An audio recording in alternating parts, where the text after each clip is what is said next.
नमस्कार दोस्तों। तो मेरा एक सवाल आपसे, क्या आपको लगता है कि इंडिया एक सुपर पावर बन सकता है? और आपका आंसर अगर यस है तो आपको पता होगा कि पिछले 10 साल से गवर्नमेंट काफी सीरियस स्टेप ले रही है ताकि हम एक ऐसा नेशन बन सके जिसमें सब रहना चाहते हैं, जो अग्रसर रहे डेवलपमेंट के लिए, पावर के लिए एंड ग्रोथ के लिए, और हम अपने पास्ट को पीछे छोड़ के एक डोमिनेटिंग नेशन देख सके, वो भी हर स्फीयर में। और इसका एग्जांपल हमने ऑलरेडी देख ही लिया जब हमारे पीएम ने यूनाइटेड नेशन में अपनी स्पीच डिलीवर की।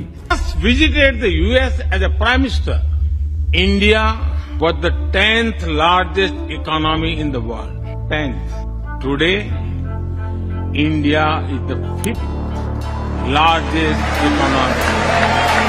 अगर हम पेस कंसीडर करें कि कितनी तेजी से हम आगे बढ़ रहे हैं और जितनी हमारी पॉपुलेशन है, तो वर्ल्ड हमें एक राइजिंग सुपर पावर की नजर से देख रहा है ताकि हम चाइना को बीट कर सके और एक सुपर पावर बन सके एशिया में। क्योंकि अगर हम दोनों देशों की हिस्ट्री देखें तो काफी सिमिलर है। चाइना काफी पुअर कंट्री थी और वो एक सोशलिस्ट कंट्री होने का पेन से सफर कर रही थी, बट 1978 में कुछ ऐसा इंटरेस्टिंग होता है कि चाइना अपनी इकोनॉमी को लिबरलाइज कर लेता है।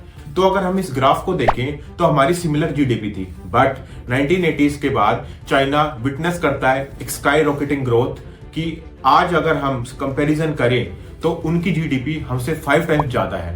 बट 13 सालों के बाद और मनमोहन जी के एफर्ट्स की वजह से फाइनली हमारी इकोनॉमी 1991 में लिबरलाइज हो गई, और इसके पीछे एक मेजर रीजन था आईएमएफ की तरफ से प्रेशर। और अगर हम चाइनीज इकोनॉमी को देखें तो उनकी ये स्काई रॉकेटिंग ग्रोथ लिबरलाइज होने के 30 सालों बाद हुई, मतलब 2008 से 2023 के बीच, और हमें भी 30 साल कंप्लीट कर लिए हैं लिबरलाइजेशन के 2021 में। तो वर्ल्ड हमसे चाहता है कि हम एक्सेलरेट करें और सेकंड लार्जेस्ट इकोनॉमी बन सके वर्ल्ड में इन द नेक्स्ट 20 ईयर्स। तो यही रीजन है कि एफडीआई काफी ज्यादा हमारे देश में आ रहा है और हमारे देश पे वो बेट लगा रहे हैं। तो ये तो अच्छी खबर है, बट मैं बोलूंगा नहीं, क्योंकि मेरे पास एक रिपोर्ट है which is Indus valley report, जिनके अकॉर्डिंग हमें 3 चैलेंजेस को ओवरकम करना पड़ेगा अगर हमें इकोनॉमिक सुपर पावर बनना है। तो आइए जानते हैं इसको डिटेल में। तो इस चार्ट को देखिए, तो इससे आपको पता चलेगा कि जब भी इंडिया ने क्राइसिस देखा उसके बाद इंडिया ने काफी स्ट्रॉन्ग कमबैक किया। तो आफ्टर 2008 क्राइसिस हमारी ग्रोथ 3.1% हो गई, बट उसके बाद हमने कम बैक किया विद 8.5% ग्रोथ रेट के साथ। फिर हमने कोविड में -5.8% की ग्रोथ देखी एंड दोबारा से कम बैक किया विद 9.1 ग्रोथ के साथ। और अब भी हम वर्ल्ड की फास्टेस्ट ग्रोइंग इकोनॉमी है विद 6% जीडीपी ग्रोथ। एंड अभी चाइना 4.7% के साथ और यूएस 1.4% के साथ आगे बढ़ रहा है।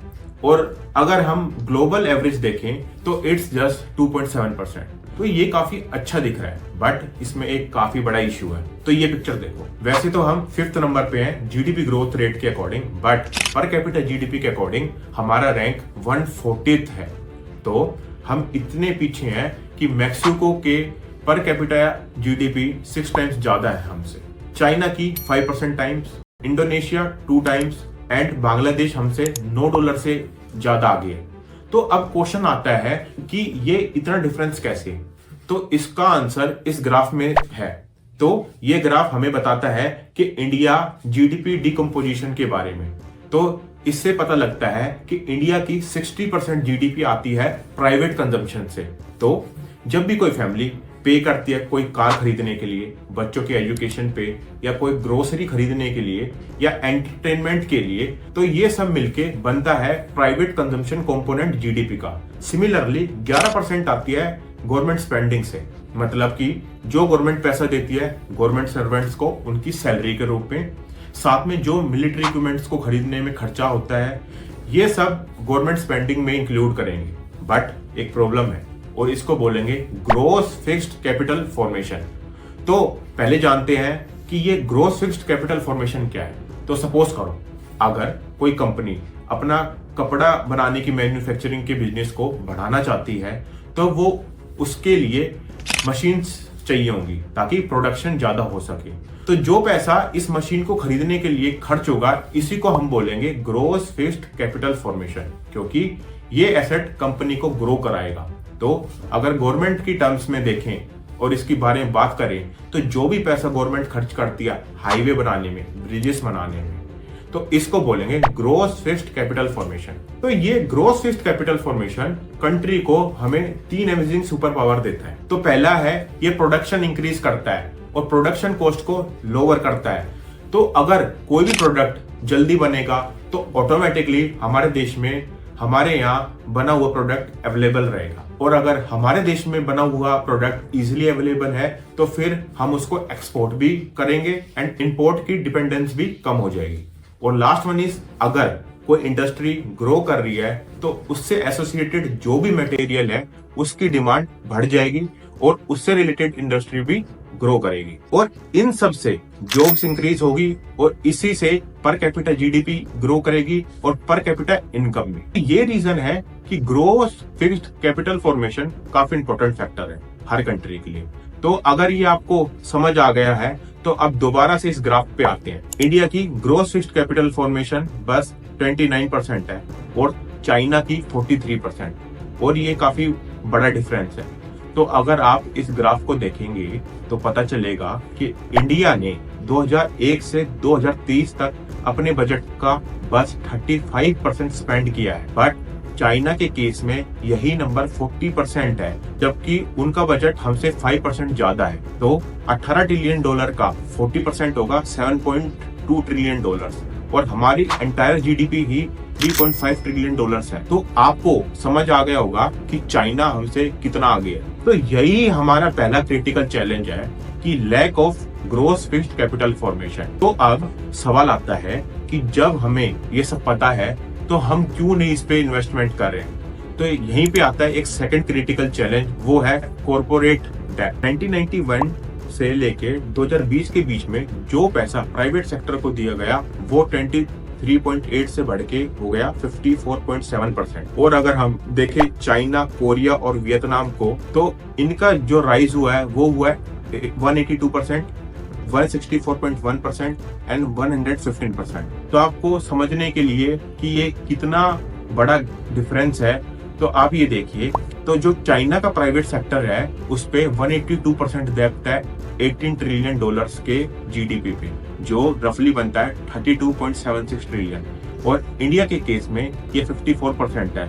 तो 3.5 ट्रिलियन डॉलर जीडीपी का 54% जो हुआ वो हुआ 1.62 ट्रिलियन, और इसी वजह से चाइनीज कंपनी कैपिटल फॉर्मेशन पे इतना पैसा खर्च कर रही है और हम स्ट्रगल कर रहे हैं। तो अब दोबारा से ये क्वेश्चन आता है कि हम इतने पीछे क्यों हैं कैपिटल फॉर्मेशन में। तो उसका रीजन है कि लोन क्राइसिस।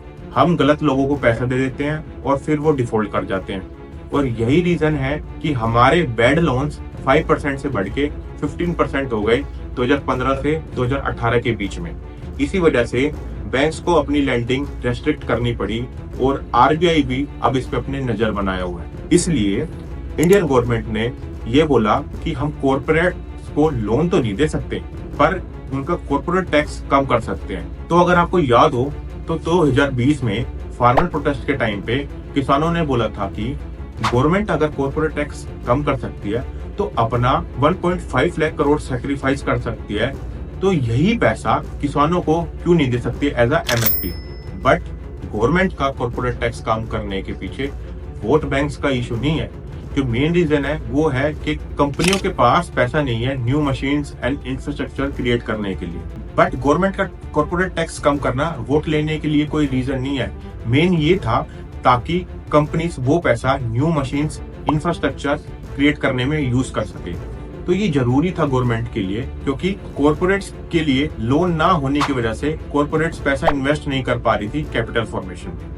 एंड जो एक और रीजन है वो ये है कि बैंक लोन नहीं दे रही है, वो है कि इंडिया के पास कैपिटल की कमी है, क्योंकि सिर्फ 1.5% इंडियन पॉपुलेशन टैक्स पे करती है एंड उसमें से 0.3% ही इंडिया के टैक्स में 80% कंट्रीब्यूट करते हैं। तो इसका मतलब ये है कि गवर्नमेंट के पास पैसा नहीं है और लोगों के पास भी पैसा नहीं है स्पेंड करने के लिए, जिसकी वजह से कंपनीज के पास उनके प्रोडक्ट्स की डिमांड नहीं है, और अगर डिमांड नहीं है तो कंपनी कैपिटल फॉर्मेशन में कैसे पैसा खर्च करेगी। Now the last reason is government debt, मतलब गवर्नमेंट पे लोन। तो जैसा कि हमें देखा है कि ज्यादातर लोग टैक्स पे नहीं करते, तो गवर्नमेंट को लोन लेना पड़ता है ताकि वो इंफ्रास्ट्रक्चर पे स्पेंड कर सके। तो इसी वजह से हमारे गवर्नमेंट का loan compare to percentage of GDP काफी ज्यादा है, एंड वो है 82%। और अगर ज्यादा लोन है हमारे गवर्नमेंट पे तो ज्यादातर पैसा गवर्नमेंट की अर्निंग का वो इंटरेस्ट पे करने में चला जाता है और बहुत कम पैसा बचेगा इन्वेस्टमेंट करने के लिए। तो यही विस्कस साइकिल हमने जान ली। कंक्लूड करते हैं कि जो ये 3 मेन रीजंस हैं जो कि इंडिया की ग्रोथ को हैम्पर कर सकती है, वो है lack of gross fixed capital formation, lack of depth to corporates and lack of disposable income.